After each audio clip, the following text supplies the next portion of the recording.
Marilah kita berdoa. Terima kasih ya Tuhan buat kasih setia Tuhan di sepanjang perjalanan kehidupan kami. Terima kasih buat anugerah dan berkat Tuhan, memberikan kami kesehatan, memberikan kami sukacita menjalani hari-hari kehidupan kami. Tuhan, sebentar kami rindu disapa oleh kebenaran firman Tuhan, kuat kuasa Roh Kudus yang menuntun kehidupan kami, mengajari hati dan pikiran kami, sehingga firman-Mu Tuhan boleh menjadi kekuatan bagi kami dalam menjalani hari-hari kehidupan kami. Terima kasih Bapa. Dalam Kristus Yesus kami telah berdoa dan bersyukur. Amin. Salam.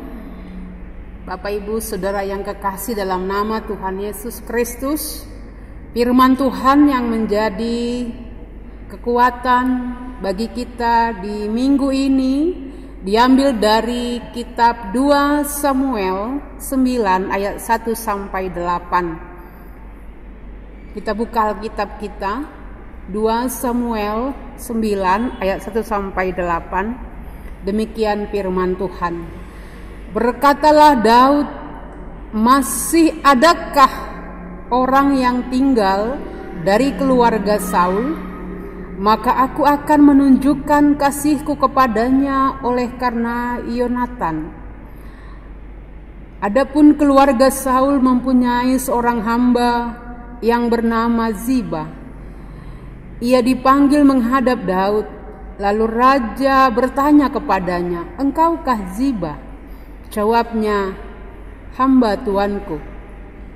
Kemudian berkatalah raja, "Tidak adakah lagi orang yang tinggal dari keluarga Saul? Aku hendak menunjukkan kepadanya kasih yang dari Allah." Lalu berkatalah Ziba kepada raja, "Masih ada seorang anak laki-laki Yonatan yang cacat kakinya."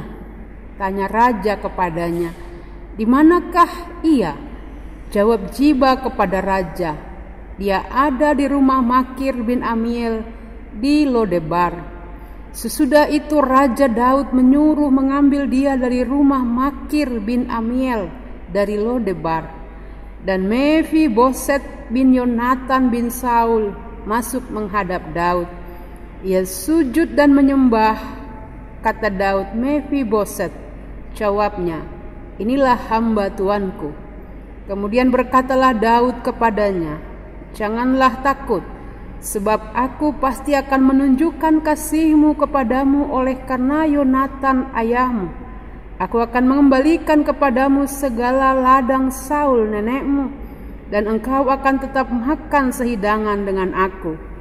Lalu sujudlah Mephiboset dan berkata, "Apakah hamba-Mu ini, sehingga engkau menghiraukan anjing mati seperti aku?" Demikianlah firman Tuhan. Salam saudara yang kekasih dalam nama Tuhan. Horas mabat tahaganupan. Kita bersyukur Tuhan masih melawat perjalanan kehidupan kita. Kami sapa juga Bapak Ibu Saudara yang masih ada di rumah sakit, yang ikut ambil bagian dalam ibadah ini. Siapapun yang ada di kampung, dimanapun berada, kita bersyukur kalau Tuhan masih menolong kita. Kita masih melihat bagaimana tangan Tuhan yang terus menuntun perjalanan kehidupan kita. Sekali lagi kami sapa Bapak Ibu yang ada di rumah, salam bagi kita. Bapak Ibu Saudara yang kekasih, jemaat yang dikasihi Tuhan, persahabatan bisa berubah jadi kebencian jika ada rasa iri dan cemburu melihat kelebihan orang lain. Kalau kita ditanya secara pribadi, adakah persahabatan kita yang hancur hanya karena rasa iri dan cemburu? Seringkali kita tidak bisa menerima kekurangan masing-masing. Inilah yang terjadi antara Raja Saul dan Daud. Kita bisa melihat bagaimana hubungan baik yang terbangun sebelumnya antara Raja Saul dan Daud. Saul memanggil Daud ke istana, bagaimana dia bersahabat kepada Daud, karena Daud itu punya kelebihan, dia boleh bermain kecapi, dia seorang pemusik yang handal. Kita bisa melihat di sini hubungan baik itu lama kelamaan, persahabatan itu lama kelamaan menjadi hancur saat Saul melihat juga kelebihan yang luar biasa kepada Daud. Ternyata Daud punya kelebihan lain. Dia hebat dalam berperang melawan bangsa Filistin. Salah satu contohnya, ternyata Daud mampu mengalahkan Goliat, seorang yang gagah perkasa. Saudara yang kekasih, saat Daud mendapat banyak pujian dari bangsa Israel, itulah awal kehancuran hubungan mereka. Raja Saul merasa tersaingi. Ia berencana untuk membunuh Daud. Padahal kita bisa melihat sebenarnya Saul telah memilih mengangkat Daud menjadi menantunya. Tapi Bapak Ibu Saudara yang kekasih, persaingan kekuasaan, persaingan kehancuran, iri, cemburu seringkali menjadi pemicu hancurnya hubungan baik dalam persahabatan dan dalam kekerabatan. Bukankah hal ini juga sering terjadi dalam kehidupan kita? Bapak Ibu, dalam teks firman Tuhan ini sungguh luar biasa. Setelah Saul mati, Daud menjadi raja atas Israel. Ternyata Daud masih menunjukkan kasihnya kepada keluarga Saul. Kita bisa melihat di sana dalam teks kita ini, ayat 1 tadi. Berkatalah Daud, masih adakah orang yang tinggal dari keluarga Saul? Coba Bapak Ibu, adakah karakter yang seperti ini? Kalau orang yang dulu memusuhi kita, menyakiti kita, tapi kita masih care dan peduli. Dan kemudian disebutkan di sana, luar biasa, maka aku akan menunjukkan kasihku kepadanya oleh karena Yonatan. Ternyata ada hubungan baik, sekalipun Saul menyakiti Daud, tapi ternyata hubungan antara Yonatan anak Saul kepada Daud, mereka masih membangun hubungan yang baik. Coba kalau kita bayangkan, kalau ada misalnya orang tua yang berselisih, seringkali anak-anak tidak lagi membangun hubungan baik. Tapi ini contoh yang luar biasa Bapak Ibu. Daud dan Yonatan tetap membangun hubungan yang begitu baik, sekalipun ada yang tidak baik dari orang tuanya, Saul. Karena itu Daud tetap mengingat itu dalam kehidupannya. Kita bisa melihat di sini, adapun keluarga Saul mempunyai seorang hamba yang bernama Ziba. Ia dipanggil menghadap Daud. Lalu raja bertanya kepadanya, "Engkaukah Ziba?" Disebutkan di sana ternyata Ziba itu adalah orang yang pernah mengasuh keluarga daripada Saul. Tidak adakah lagi orang yang tinggal di keluarga Saul? Aku hendak menunjukkan kasihnya kepadanya, kasih yang dari Allah. Poin yang kedua, ternyata Daud berbaik hati bukan karena hubungan baiknya kepada Yonatan, tapi ternyata apa yang dilakukan oleh Daud kepada keturunan Saul adalah kata kunci yang kedua, untuk menunjukkan kasih setia Allah. Ini hal yang perlu kita garis bawahi Bapak Ibu Saudara yang kekasih. Apakah tindakan kita, perbuatan baik kita kepada orang lain itu punya motivasi yang benar, motivasi yang jelas, adalah untuk menunjukkan kasih setia Allah. Tidak ada sesuatu di balik sesuatu. Ini menjadi refleksi pribadi dalam kehidupan kita. Ternyata perbuatan baik kita, ternyata tindakan baik kita itu adalah karena kita telah menerima kebaikan dari Tuhan. Kita mau menunjukkan kebaikan Tuhan dalam kehidupan kita. Dan disebutkan di sana, lalu berkatalah Ziba kepada raja, masih ada seorang anak laki-laki Yonatan yang cacat kakinya. Tanya raja kepadanya, di manakah ia? Jawab Ziba kepada raja, dia ada di rumah Makir bin Amiel di Lodebar. Bapak Ibu Saudara yang kekasih, ada peristiwa waktu Saul dan Jonathan menghadapi peperangan. Di tengah peperangan itu, apa yang terjadi Bapak Ibu? Ternyata Ziba sedang menggendong Mephiboset anak Yonatan. Mereka berlari, dan ternyata saat mereka berlari di gendongan daripada Ziba, ternyata si Mephiboset ini jatuh, dan akhirnya dia cacat, kakinya cacat seumur hidup. Bapak Ibu Saudara yang kekasih, Mephiboset artinya aib atau malu.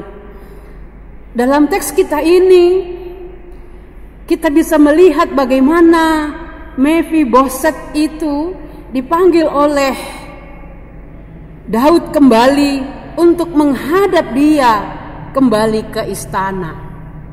Bapak Ibu Saudara yang kekasih, sungguh luar biasa. Kalaulah kita ditanya secara pribadi, adakah perasaan malu, tidak percaya diri, atau kita punya pengalaman kepahitan di masa lalu? Coba kita cek-recek. Adakah rasa malu atau kepahitan kita di masa lalu sehingga kita tidak bisa lagi bangkit berdiri seperti apa yang dialami oleh Mephiboset? Tapi luar biasa, dalam teks kita ini, firman Tuhan hari ini, Tuhan memakai Raja Daud untuk membangkitkan kembali rasa percaya diri daripada Mephiboset. Dia dipanggil masuk ke istana raja. Disebutkan di sana bahwa kemudian ia berkatalah Daud kepadanya, jangan takut, sebab aku pasti akan menunjukkan kasihku kepadamu oleh karena Jonathan ayahmu, dan aku akan mengembalikan kembali segala ladang Saul nenekmu. Engkau akan tetap makan sehidangan dengan aku. Poin yang ketiga di sini, ternyata Daud berjanji mengembalikan kembali apa yang telah menjadi miliknya dari neneknya, dari orang tuanya, Raja Saul. Dikembalikan kembali ladangnya. Luar biasa Bapak Ibu. Ini menjadi refleksi rohani di tengah-tengah kehidupan kita. Sepahit apapun peristiwa yang kita alami di masa lalu, firman Tuhan ini memberikan kita rasa percaya diri yang baru, kebangkitan yang baru, bahwa saudara dan saya, kita ini adalah orang-orang yang berharga di mata Tuhan. Kalaulah di minggu ini topik mingguan kita bagaimana kita care, peduli kepada orang penyandang disabilitas, orang yang punya kekurangan secara mental dan fisik yang tidak sama seperti orang normal, tidak bisa beraktivitas seperti orang yang normal, yang sehat. Bapak Ibu, hari ini firman Tuhan mengajak kita juga menjadi orang yang peduli. Pertanyaan bagi kita, apakah saudara, apakah kita pernah untuk peduli, memperhatikan orang yang berkebutuhan khusus? Tidak ada Bapak Ibu orang yang meminta dia lahir cacat di tengah-tengah kehidupan ini. Tidak ada orang yang meminta lahir, misalnya dia buta, punya cacat fisik atau cacat mental. Tidak ada Bapak Ibu. Tapi kalau Tuhan memberikan Anda berkat lebih, kesehatan yang lebih, anugerah yang lebih, saatnya lah hari ini firman Tuhan menyapa kita. Mari kita berbagi, care, peduli, bagilah berkatmu, bagilah apa yang kita miliki itu, pahamilah juga mereka dengan keterbatasannya. GKPS punya RBM. Mungkin di tengah-tengah kondisi pandemik ini, semua kita punya kekurangan, kebutuhan yang mungkin mendesak. Tapi kalau seandainya kita punya berkat lebih, saatnya kita menyalurkan berkat itu juga, berbagi kepada orang yang sungguh-sungguh membutuhkan uluran tangan kasih kita satu dengan yang lain. Karena itu Bapak Ibu Saudara yang kekasih, firman Tuhan ini menyapa kita dari dua sisi. Yang pertama tadi, siapapun kita, apapun kepahitan kita di masa lalu, atau kita saat ini punya kekurangan secara fisik, secara mental, atau pernah mengalami pengalaman pahit, akhirnya kita tidak bisa sesehat mungkin seperti dulu. Hari ini kita mau bangkit bersama. Tuhan mengasihimu, Tuhan memperhatikan kita, Tuhan mau menunjukkan kasih setianya. Bangkitlah kembali seperti Mephiboset. Kita mau menjauhkan rasa malu minder itu dari kehidupan kita. Yang kedua, jika Anda punya berkat lebih, kalau Tuhan memberikan anugerah yang lebih, marilah kita berbagi juga, memperhatikan orang lain yang membutuhkan uluran tangan, terutama bagi saudara-saudara kita yang mengalami kekurangan, khususnya penyandang disabilitas, orang-orang yang berkebutuhan khusus. Saatnya lah kita berbagi, karena janji firman Tuhan luar biasa, upahmu besar di sorga. Amin. Kita berdoa. Terima kasih Tuhan buat firman-Mu hari ini. Sungguh Bapa, setiap kami pasti punya kepahitan di masa lalu. Seringkali Tuhan kami tidak bisa bangkit dari kepahitan itu, seperti apa yang dialami oleh Mephiboset. Ternyata Engkau pakai Tuhan Raja Daud untuk bisa membangkitkan dia kembali sesuai dengan kasih setia Tuhan. Begitu juga dalam kehidupan kami. Mari Bapa, kalau boleh Engkau juga pakai kami secara luar biasa untuk boleh memperhatikan orang lain dalam kekurangannya, khususnya saudara-saudara kami yang mengalami pengalaman pahit, penyandang disabilitas. Hari ini kami berdoa, Tuhan tolong, Tuhan topang, Tuhan berikan kekuatan, sehingga semuanya Tuhan kami masih boleh bangkit berdiri kembali, menjauhkan rasa malu minder di tengah-tengah kehidupan kami. Tapi Tuhan, sesuai dengan kasih setiamu, kami masih boleh bangkit bersama. Karena kami punya Tuhan yang mengasihi kami sungguh luar biasa. Terima kasih Bapa, kami berdoa buat jemaat-Mu yang mengalami sakit penyakit, yang di rumah sakit hari ini dalam nama Tuhan Yesus. Engkau yang tolong kami Bapa, Engkau yang memberikan kami semangat yang baru, kekuatan yang baru untuk boleh menapaki hari-hari kehidupan kami. Terima kasih Tuhan, dalam Kristus Yesus kami telah berdoa dan bersyukur. Sama-sama kita katakan amin. Amin.